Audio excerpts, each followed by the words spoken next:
Olá pessoal, tudo bem? Bom, nessa videoaula eu vou falar sobre coesão.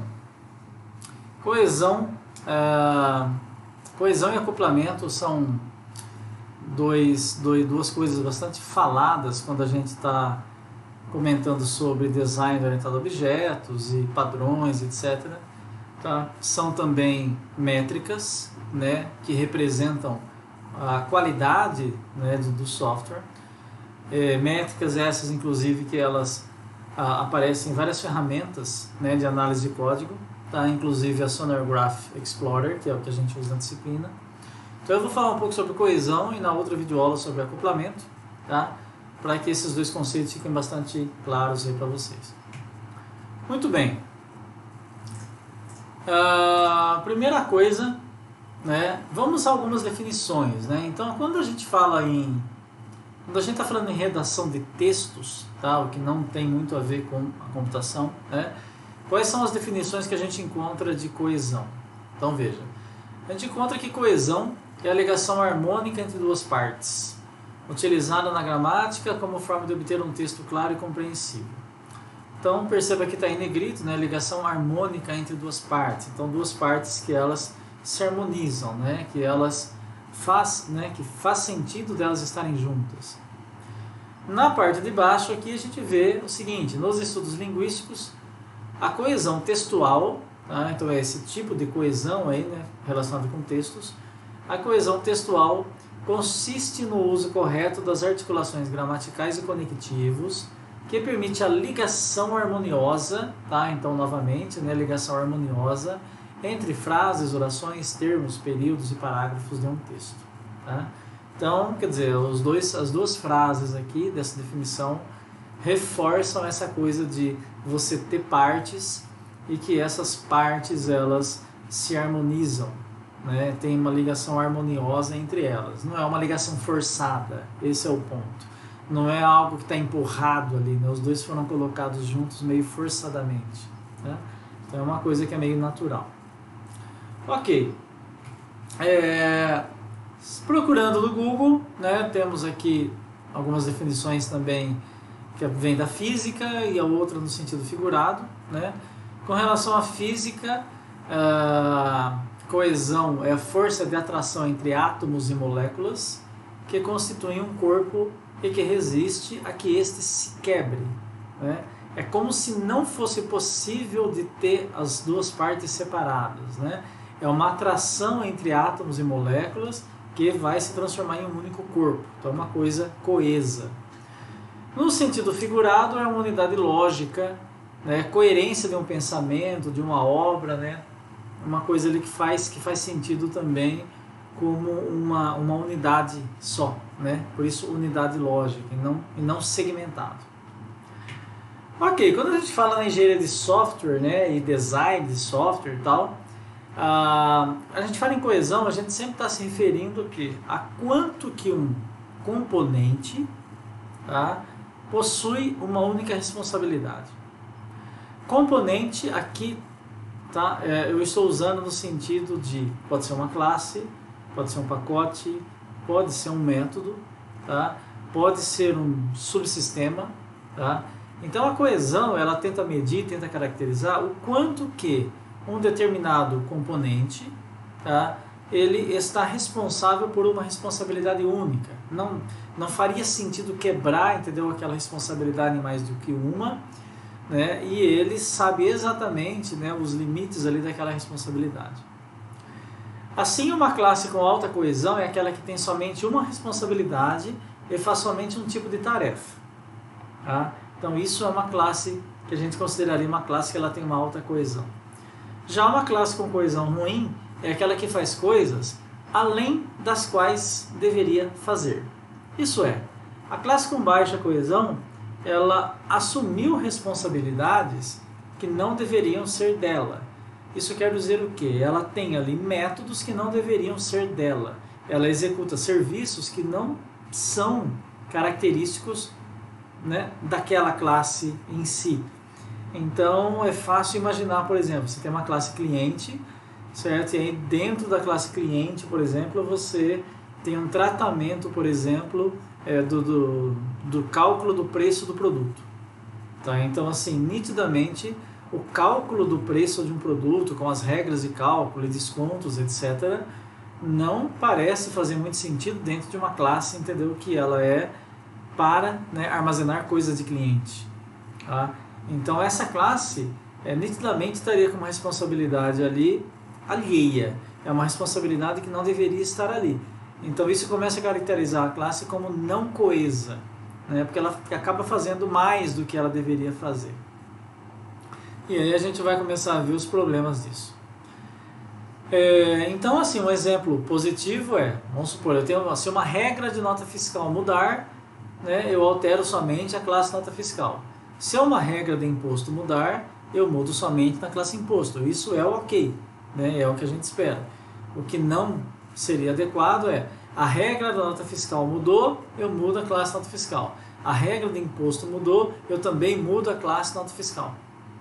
Então, eu estaria mexendo numa mesma classe, dois requisitos diferentes me levaram a mudar a mesma classe. Tá? Muito bem. Problemas, então. Classes com baixa coesão. Elas são mais difíceis de dar manutenção, por quê? Porque elas envolvem vários requisitos. Então, se a gente pegar, por exemplo, requisitos que vêm lá realmente lá do documento de requisitos, então tem um determinado requisito lá que é um parágrafo, né, naquele nível ainda, né, escrito em linguagem natural, e a gente procurar esse requisito, como que ele foi implementado, né, a gente encontra, né, como que ele está implementado dentro do software.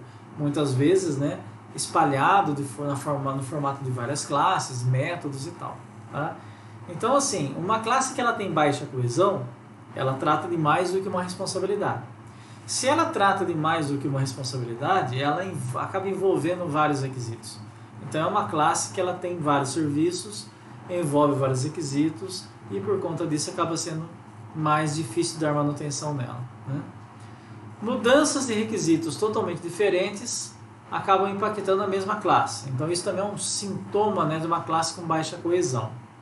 O que acontece é assim, como a gente sabe, software sempre ele demanda mudanças. Essas mudanças, muitas vezes são mudanças no sentido de evolução do software, ou mudanças que são oriundas, por exemplo, de bugs que aparecem. Né? Então, assim, são várias as motivações que levam a determinadas alterações do software. Ok?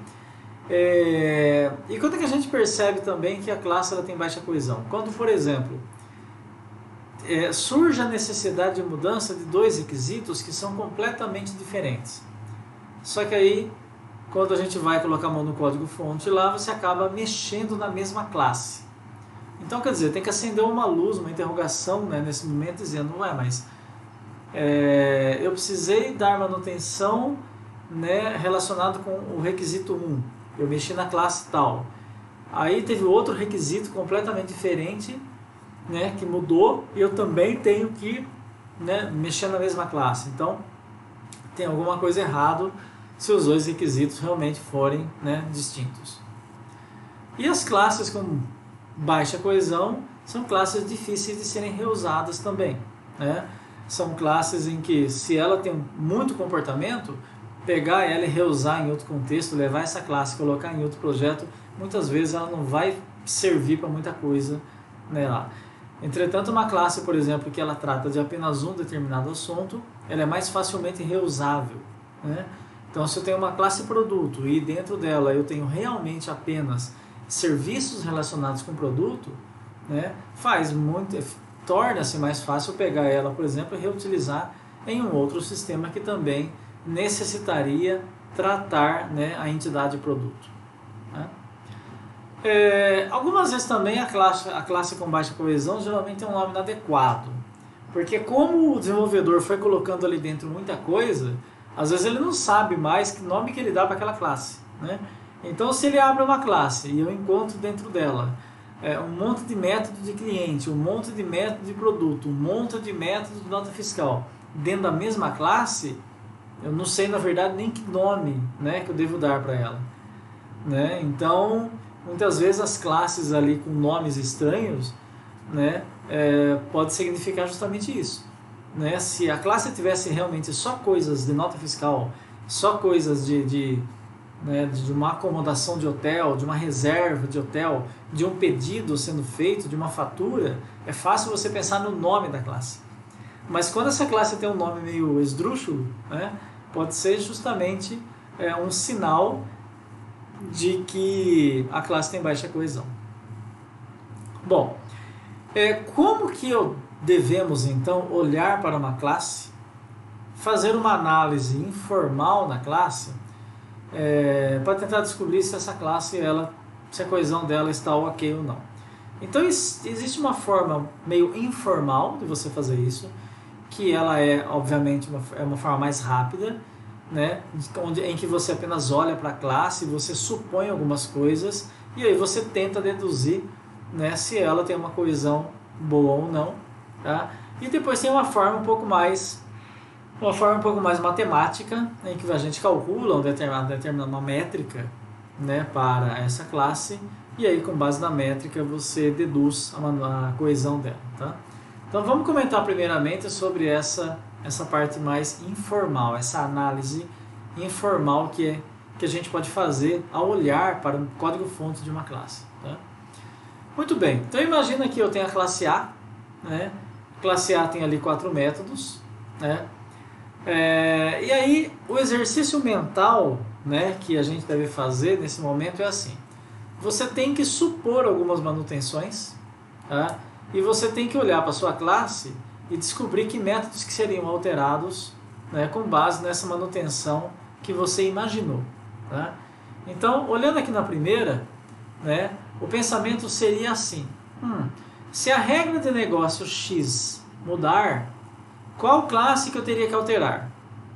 Aí você procura ali e fala, bom, é a classe A, né? Você olha ali dentro e fala, bom, é dentro do método 1 e dentro aqui do método 2, em que ele está implementando aqui, né, a regra de negócio X, né? Beleza. Aí você pensa em uma outra regra de negócio, tá? Geralmente, né, que não tem relação com a primeira, né? Aí você fala, bom, se outra regra de negócio mudar, que não tem nada a ver com a primeira, qual classe que eu também tenho que alterar? Aí você vai procurando, tá? E você descobre que é a mesma classe, né? Que dentro aqui do método 3 e do método 4 contém ali justamente as informações dessa outra regra de negócio, tá? Então você fala, pô, então aqui parece que eu descobri realmente que essa classe ela tem um indício forte de falta de coesão, né? Porque duas regras de negócio distintas, tá, me levaram a mexer na mesma classe, tá? Então veja, isso é uma análise obviamente informal, tá? É uma coisa mais, uma análise mais rápida, né? E obviamente que um olhar mais cuidadoso, né, deve ser feito, né, se, por exemplo, o próximo passo fosse refatorar, né, essa classe aqui, tá? Para tentar resolver o problema de coesão dela, né? Que esse é o objetivo, né? Se ela tem baixa coesão, nós temos que fazer alguma coisa para melhorar a coesão dela. Muito bem. Aí, prosseguindo aqui no meu exemplo, né, o cara pode perceber, parece que essa mudança de requisitos impacta a mesma classe. Aí a pergunta é, bom, o primeiro requisito está relacionado ali com o método 1 e 2. O segundo requisito com o método 3 e 4. Aí a pergunta então que fica é, bom, será então que esses métodos deveriam estar na mesma classe? Então, a resposta é provavelmente não, né?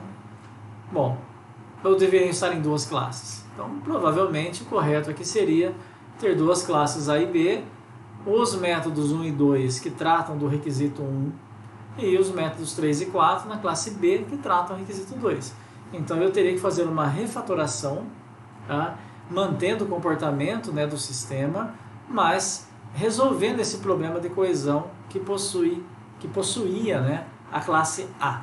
Tá? Então agora deu origem a uma nova classe, né? Eu fiz ali algumas movimentações dos métodos 3 e 4 para a nova classe B, deixei o método 1 e 2 lá, e agora tanto a classe A quanto a classe B tem uma coesão adequada, né? Agora são classes realmente coesas. Okay? Então esse é um exercício né, informal, mental que se faz, né, que, né, às vezes nos leva a realmente fazer as refatorações ali, mas que muitas vezes realmente, assim, se for corretamente feito, né, traz benefícios aí para o design. Ok, tem outro exemplo aqui, agora mais de código-fonte, que é o seguinte, veja. Eu tenho aqui né, imagine primeiramente que esse código todo aqui está na mesma classe. Tá? Então eu tenho aqui, olha, um método que lê um arquivo, tá? E um método aqui que ele escreve em um arquivo. Tá? O método que lê arquivo, perceba, ele tem condições aqui nas quais ele verifica o tipo do arquivo. Tá? Então, se for XML, ele faz isso. Se não, ele lê arquivo texto. Para escrever arquivo, mesma coisa. Se for XML, ele escreve, né, as definições no formato XML. Se não, ele escreve como se fosse um arquivo texto. Tá? Então perceba, tá? Primeira coisa, você deve sempre olhar, né, para esses códigos, para as classes, com um olhar um pouco mais abstrato, um pouco mais alto nível. Né? Então você tem que se perguntar o que essa classe realmente ela faz. Né? Bom, então aqui ela lê arquivo, tá, e escreve em arquivo. A parte de baixo aqui, tá, são justamente a utilização dos de cima, mas o que interessa são esses dois métodos, porque são os serviços, né, que essa classe ela faz. Bom, para ler arquivo, ela também lê arquivo em XML, texto, e para escrever, ela também escreve, né, em arquivo XML, texto. Então, ler e escrever, tá, são as principais funcionalidades ali dessa classe, tá? Só que tem os tipos de arquivos ali no meio. Tá? Então, o que a gente está olhando aqui, tentando descobrir, será que essa classe, do jeito que está aqui, será que ela tem uma boa coesão? Será que ela é uma classe coesa? Tá? Então, o que vocês acham? Né? É uma classe que ela tem ali dois métodos, um método de leitura e um método de escrita. Né? Você passa um arquivo para o método como parâmetro, né, aqui, para o método aqui de leitura, né, e aí ele tem que fazer um if ali, verificando o tipo de arquivo para fazer a leitura correta. Né? Então, quer dizer, o código para ler o XML é diferente do código para ler as definições de arquivo texto.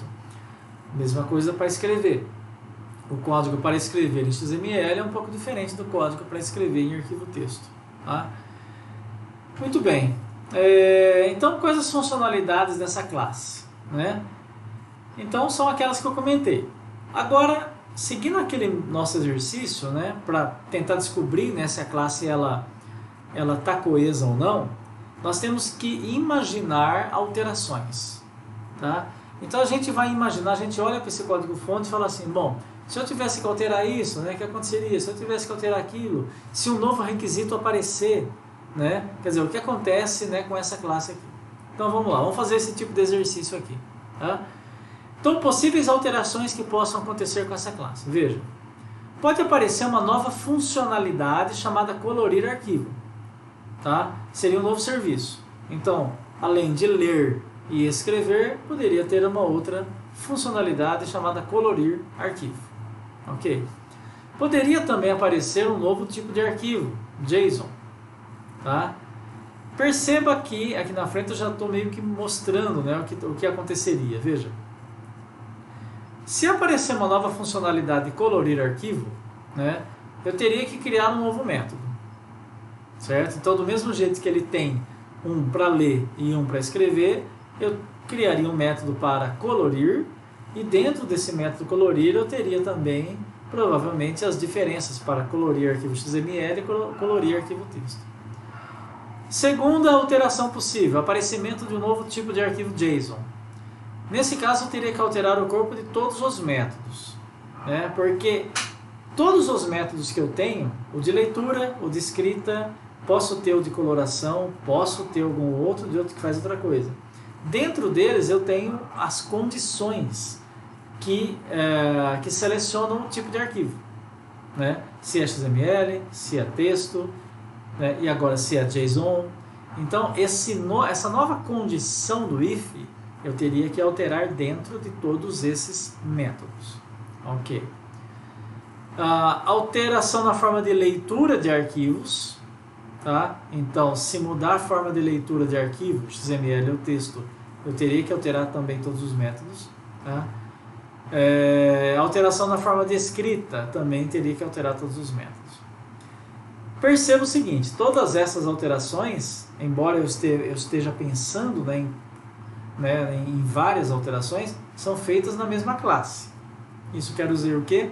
Que essa classe ela não está coesa, né? Porque esses, nitidamente, tem algumas alterações que eu estou pensando aqui, que elas não são muito relacionadas, elas poderiam estar em classes distintas. Tá? Bom, vamos lá como é que ficaria então. Bom, se eu separasse então, veja, dessa forma, eu criaria uma classe dicionário, né? E aí eu teria uma classe para cada tipo de arquivo. Então eu tenho uma classe para XML, tá?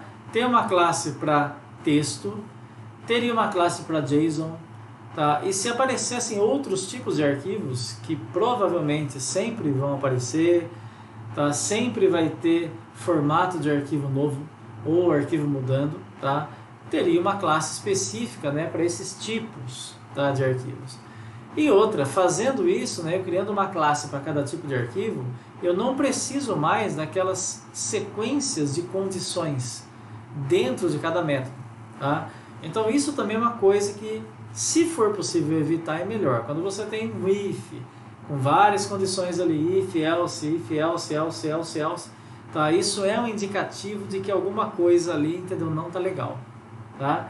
Sempre que aparecem muitas condições ali, tá? Isso fica de olho, que às vezes dá para resolver com polimorfismo. Tá? Bom, então aqui a estratégia foi criar uma classe para cada tipo de arquivo. Bom, aí dentro do arquivo eu tenho aí a escrita e a leitura daquele tipo de arquivo, a escrita e a leitura daquele tipo de arquivo. Muito bem, aqui a classe main, que não tem muita, né, a classe main apenas é um código cliente que usa, né, as definições ali do dicionário. Muito bem, voltando naquelas mesmas alterações que eu imaginei, agora a gente pode fazer o mesmo exercício aqui nessa versão refatorada, né, para ver se realmente, né, aquelas alterações, né, acabam, né, sendo mais bem controladas aqui. Né? Então veja, aquele caso do aparecimento de uma nova funcionalidade colorir arquivo. Né? Neste caso, né, eu teria que fazer o quê? Eu teria que agora acrescentar um método colorir arquivo dentro de cada classe que representa tipos de arquivos. Tá? Então dentro da classe XML Dictionary, tá, eu teria que colocar um colorir. Dentro de text eu teria que colocar um outro método colorir, e se tivessem outras classes de tipos, mesma coisa. Tá? Então veja, às vezes também tem sempre os prós e contras, tá? Nem sempre é uma coisa assim tão simples, né, que já resolveu e resolve todos os casos. Então nesse caso criar novo método, né, dentro de cada classe que representa os tipos. Nesse caso aqui alterou as duas. Mas todas elas oferecem essa funcionalidade, tem isso também. É um serviço que a classe deve oferecer. Tá? Então tem esse ponto de vista também. O que mais? Aparecimento de um novo tipo de arquivo. Tá? JSON. Isso aqui eu acho que é o principal. Tá? Porque assim, aparecimento de novos tipos, né, de arquivos, principalmente, isso pode acontecer com uma certa frequência. Né? E mesmo a alteração na forma de leitura e escrita de um tipo de arquivo também pode acontecer. Tá? Nesse caso, veja que as mudanças ficariam encapsuladas em um único local. Tá? Então, nesse caso aqui, ó, o aparecimento de um novo tipo de arquivo, uma nova classe deve ser criada para esse novo tipo. Então, não tem nenhum impacto nas classes que representam os outros tipos. Então, realmente, a coesão, né, das classes de XML, da classe texto, já estão bem melhores em relação a isso. Né? O aparecimento de um novo tipo de arquivo não é para eu mexer na classe de XML. Perceba como é claro isso. Né? Apareceu um novo tipo de arquivo, né? Por que eu teria que entrar na classe texto ou XML e mexer lá dentro? Tá? Então, Isso é o mais evidente aqui. Tá? No código cliente, obviamente que muda, porque o código cliente sempre vai ser afetado quando novas coisas aparecem ou interfaces mudam. Alteração na forma de leitura de arquivo XML. Tá? O que acontece? Eu não preciso também mexer nas outras classes. Tá? Eu vou apenas na classe XML, minha alteração está confinada apenas em uma classe. Tá? Não tive que mexer em outras, então ok. Tá? Indícios de que a coesão, entendeu, ficou boa. Ok? Muito bem. Isso foi uma análise informal em que provavelmente, tá, vocês vão fazer também em projetos que vocês têm no projeto da disciplina, tá, de olhar para determinadas classes, supor, tá, determinadas evoluções e alterações, tá, e imaginar se requisitos diferentes te levam a alterações na mesma classe. Tá? Então isso vai te indicar a falta de coesão. Uma outra forma, tá, de analisar coesão é com uma métrica. Tá? Essa métrica, a que eu vou mostrar aqui, ela se chama LCOO, né? Mas também é conhecida como LCON. Tá? Na verdade é a mesma coisa. LCO é Lack of Cohesion in Operations, tá? Operações, e LCON é Lack of Cohesion in Methods, mais operações e métodos. Tá? Nesse contexto é a mesma coisa, é um método. Muito bem. Como que essa métrica, então, vamos tentar entender como que essa métrica, ela, né, qual é o raciocínio, né, por trás dessa métrica, ok?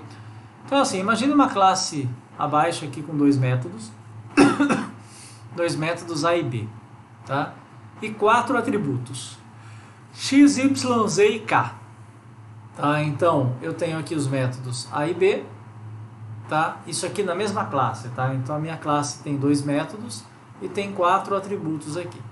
Quando eu olho dentro do método A, eu percebo que dentro do método A, ele mexe com os atributos x e y. Quando eu olho para o método B, ele mexe com os atributos k e z. Tá? Então veja, aqui ó, o método A modifica os atributos x e y, tá? O método B modifica os atributos k e z. Por esse desenho, a gente consegue ver que existem dois conjuntos diferentes nessa classe. Tá? Quais são esses conjuntos diferentes? Né? Eu tenho um método, tá? Então imagina que você tem uma classe, você tem um método nela, e esse método só trabalha com 2 atributos daquela classe. Aí você tem um outro método B, que trabalha com outros 2 atributos da mesma classe. Então isso fica bastante evidente o seguinte, que a classe ela tem uma dicotomia. Né? Porque se ela fosse realmente bem coesa, né, a mesma responsabilidade, provavelmente os métodos dela trabalhariam com todos os atributos dela. Tá? Não teria esse negócio de esse método trabalha com esses 2, esse outro método trabalha com os outros 2, que não tem relação. Então assim, tem, tá? Fazendo esse tipo de análise, dá também para a gente chegar numa métrica que caracterize coesão. Bom, mas como calcular? Né? Para a gente calcular a falta de coesão em operations, então tá, lack of cohesion in operations, tá? É a mesma coisa que LCON, tá? Inclusive lá no Sonar Graph Explorer, tá? Aparece com o nome de LCON. Muito bem. Ela mede a falta de coesão de um componente ou de uma classe. Tá? Qual é o raciocínio por trás dela? É o seguinte. Se um componente C1 ele tem N operações, tá? Então AJ, tá, é o conjunto de atributos usados pela operação OJ. Bom, pegando essa primeira frase aqui é o seguinte, imagina o seguinte, você tem uma classe, toda classe tem lá um conjunto de atributos e um conjunto de métodos, certo? O que a gente está buscando é coesão, então, desde o início da videoaula, né, o que eu falei? Eu falei que uma classe coesa é aquela que tudo que está dentro dela faz sentido de estar ali, né? E a classe ela não tem 2 responsabilidades, ela não faz 2 coisas distintas. Tá? Então essa primeira frase aqui, que ela está colocando? Então veja, se um componente ela tem N operações, então AJ é o conjunto de atributos usados pela operação com a J. Então isso é apenas uma definição para a gente aprender como é que faz o cálculo aqui. Tá? O que ele está dizendo é, pega um método da classe, tá? Olha dentro desse método e vê quais são os atributos que ele usa. Aí você vai lá e anota. Bom, o primeiro método da classe usa os atributos A e B. Aí você olha para o segundo método. O segundo método, você vai falar, bom, quais são os atributos que esse segundo método usa? Você olha dentro do código-fonte dele, aí você fala, esse aqui ele usa também o atributo A, mas usa o atributo C e D. Aí você vai para o terceiro método. Então você consegue, olhando para cada método, né, obter esse conjunto AJ, que é o conjunto de atributos usados por uma determinada operação. Muito bem. Aí, nós temos que caracterizar aqui algumas interseções. Tá? Por exemplo, então, considere como sendo V o número de interseções vazias entre pares de métodos. Tá?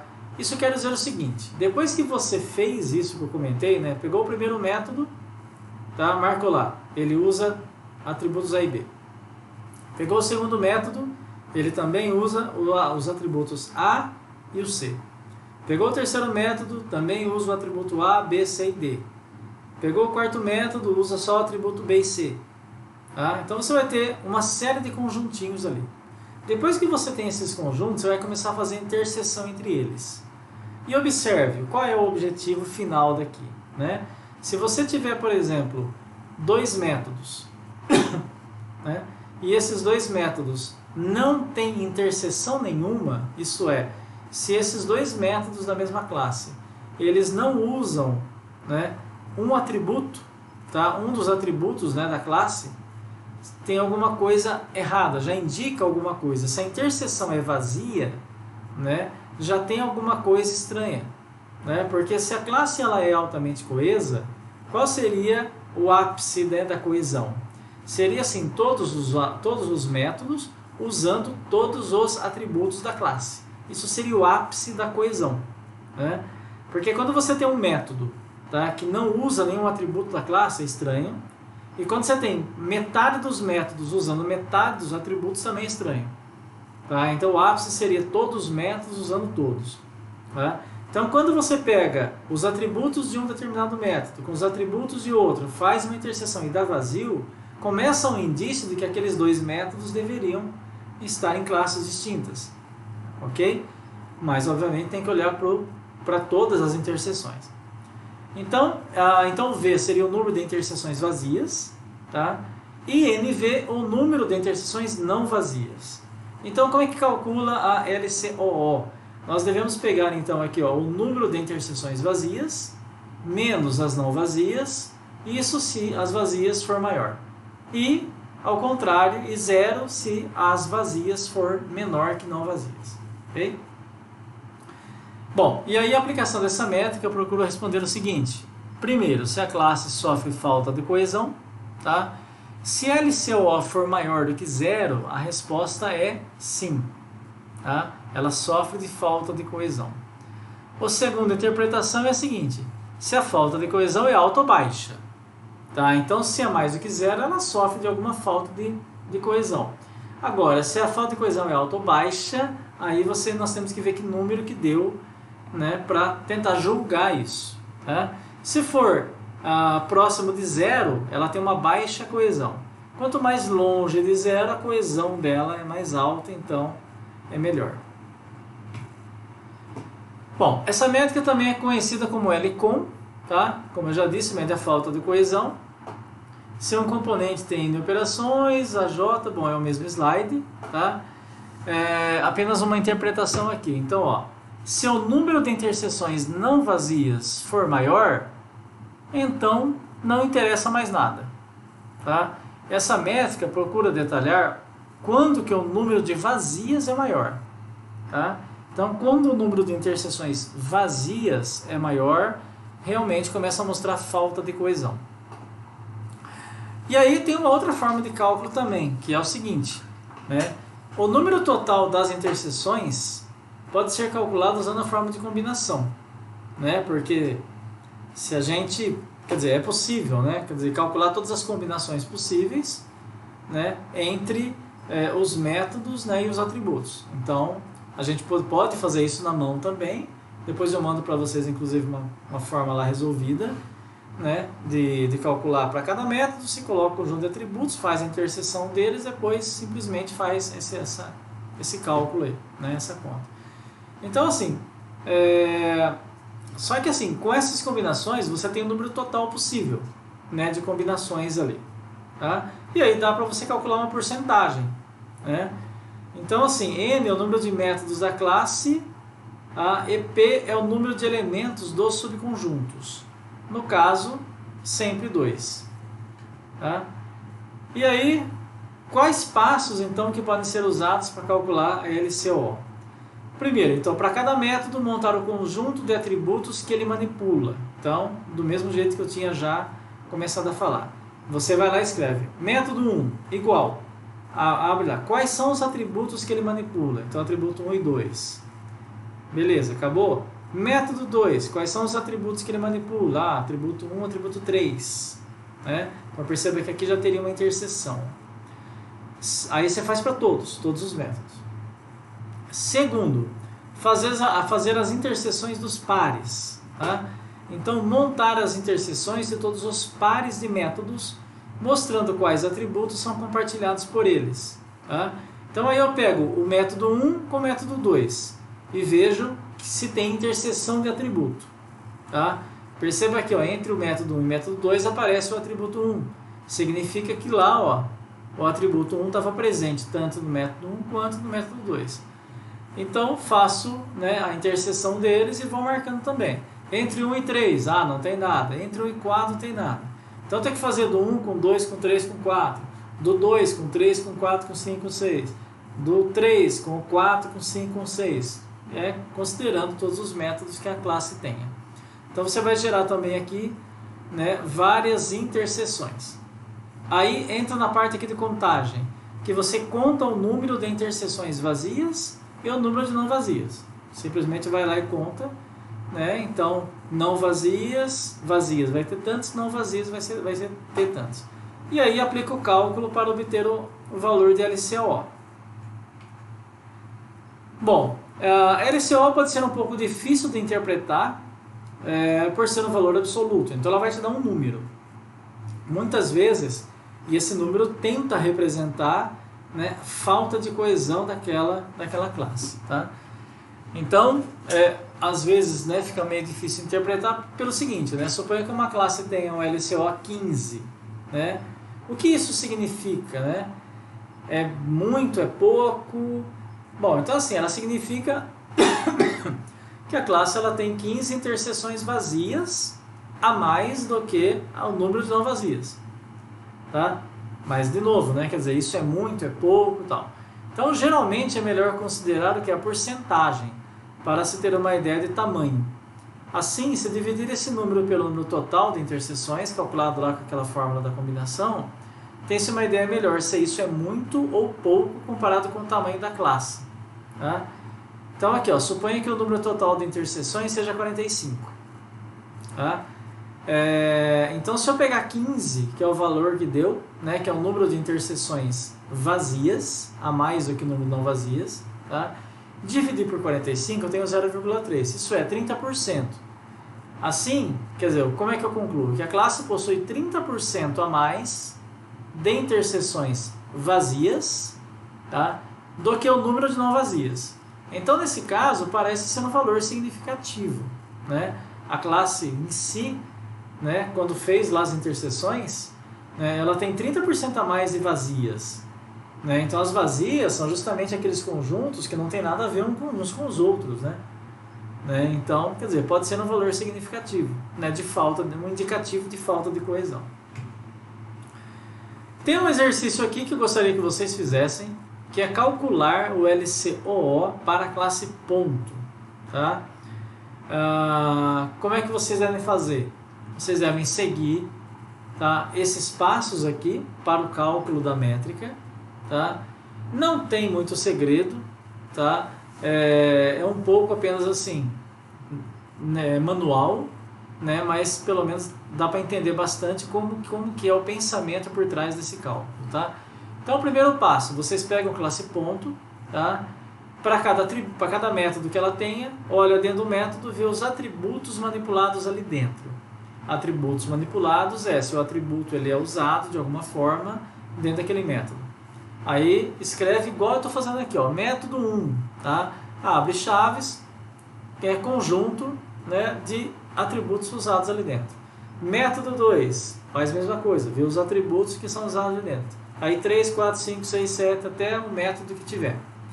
Beleza, segundo, fazer as interseções. Próximo passo é esse então.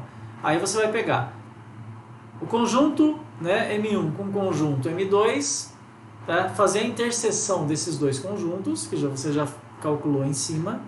Tá? E aí você vai criar também um novo conjunto apenas com o elemento que está na interseção. Tá? Então você vai ter interseções vazias e interseções não vazias. As interseções vazias significa que você tem dois métodos que eles trabalham com atributos completamente distintos. Né? E quando você tem dois métodos cuja interseção não é vazia, significa que aqueles dois métodos, né, eles têm um atributo ou mais, né, que os dois métodos utilizam. Okay? Depois contagem, só conta o número das vazias e não vazias e aplica, né, o cálculo para obter o valor de LCO. Tá? Então isso fica como exercício para vocês, tá? E a gente se vê então na próxima videoaula. Obrigado pela atenção.